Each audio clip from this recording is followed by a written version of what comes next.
Combien de gens en nos jours, parce que son mari ne se parle plus avec telle ou telle autre personne, et elle aussi, la femme, elle s'est dit, ok, parce que mon mari ne se parle plus avec telle ou telle autre personne, moi aussi, je ne vais plus parler à cette personne. Combien de gens aujourd'hui, parce que sa femme ne parle plus avec telle ou telle autre personne, et le mari aussi dit, parce que ma femme ne parle plus avec telle ou telle autre personne, moi aussi, je ne vais plus lui parler. Combien de gens aujourd'hui, parce que quelqu'un de son entourage, ça peut être son père, sa mère, son enfant, son frère, sa soeur, son patron, son camarade, sa petite amie, son petit copain, s'ingère dans des affaires qui ne les connaissent, qui ne les intéressent même, qui ne les concernent même pas. Mon frère, défends la bonne cause. Défends la bonne cause, ne défends pas les mauvaises causes. Vous avez trouvé l'exemple de Jonathan. Au lieu de défendre son père, la royauté qui était en train de partir. Vous avez vu l'exemple de Mika. Au lieu de défendre son père, la royauté qui était en train de partir.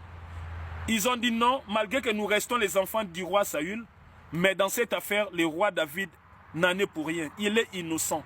Nous ne voulons pas nous mêler de cette affaire. Il faudrait que la justice soit régnée.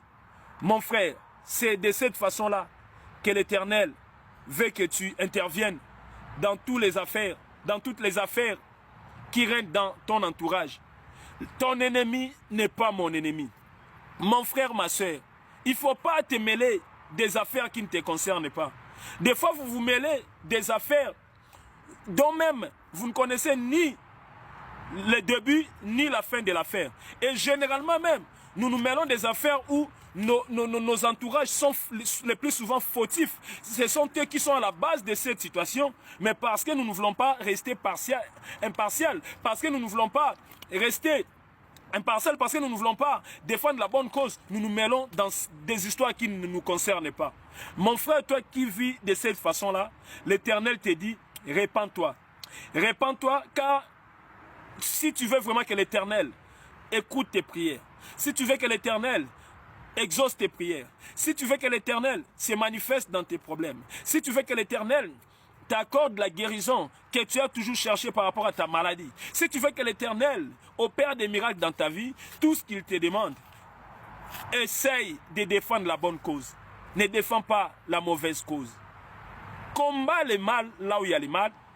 Dis à ton père, dis à ta mère, dis à ta femme, dis à ton mari, non, là tu es en train de mal agir. Dis-lui cache comme ça. Ce n'est pas pour rien que l'Éternel a permis que vous soyez de même lien. Dis-lui cache comme ça, parce que si toi tu ne le dis pas, personne d'ailleurs ne viendra le faire à ta place. Voilà pourquoi l'Éternel dira à un de ses serviteurs dans l'Ancien Testament, je t'établis aujourd'hui comme sentinelle. Si tu vois quelque chose de mal se passer au milieu de mon peuple, prends le courage et dénonce-les. Si tu les dénonces et que mon peuple ne se répand pas, il aura des problèmes avec moi. Mais si toi, tu ne les dénonces pas parce que tu as peur, ou peut-être à cause d'une raison ou d'une autre, tu ne veux pas dénoncer cela, moi je te redemanderai le sang de mon peuple. Voilà mon frère, ma soeur, ce n'est pas pour rien que l'Éternel nous met partout où nous sommes. Ça peut être à l'église où nous sommes, ça peut être dans nos familles respectives, ça peut être dans nos foyers, ça peut être peu importe notre entourage. Si l'Éternel nous met là, c'est parce que nous avons une mission. Quelle est cette mission? C'est de défendre la bonne cause, c'est de combattre la mauvaise cause. C'est de dire à notre entourage, non, ce que tu fais, ce n'est pas bien. Quels que soient les liens qui puissent nous unir, ce que tu fais, ce n'est pas bien. Prends le courage et dis-le haut et fort, comme l'a fait Mika, la fille de roi Saül, et comme l'a fait aussi, Jonathan, le fils du roi David. Oui, mon frère, il se pourrait aussi au travers de nos églises, où nous avons l'habitude de prier. Il se pourrait aussi, mon frère, ma soeur, que les hommes de Dieu soient en conflit d'une manière ou d'une autre. Mais qu'est-ce que tu prodigues comme conseil? Et comment tu arrives à réagir face à ces troubles dans l'église du Seigneur? Malheureusement, nous assistons à certaines personnes qui sont ce que moi j'appelle des suiveurs, des simples suiveurs. Et ce sont des simples fanatiques. Même si tel ou tel autre responsable, il agit mal, pour lui ce qui compte, c'est défendre seulement le mal. Mon frère, si tu es dans cet état-là, l'Éternel te dit, répands-toi. Répands-toi, mon frère, ma soeur. Répands-toi. Nous sommes en train de dire, notre thème de ce soir, notre sous-thème de ce soir, nous l'avons intitulé « Ton ennemi n'est pas mon ennemi ». Donc, le fait que tu soit tu es un ennemi quelque part, le fait que tu aies des ennemis quelque part, quels que soient les liens qui puissent nous unir, nous deux, cela ne m'oblige pas, moi, à faire aussi de ces gens-là mes ennemis. Non, cela ne m'oblige pas aussi à faire de ces gens-là mes ennemis. Voilà, mon frère, ma soeur, les sous-thèmes que nous sommes en train de partager. Oh, mon frère, ma soeur, toi qui entends la voix de l'Éternel au travers de ces messages, quelle est ta position par rapport à ces messages? Quelle est ta position par rapport à ces messages? Est-ce que tu as toujours agi comme Jonathan? Est-ce que tu as toujours agi comme Mika, les deux enfants du roi Saül, qui étaient contre la position de leur père vis-à-vis du roi David? Ou tu n'as jamais agi de cette façon-là?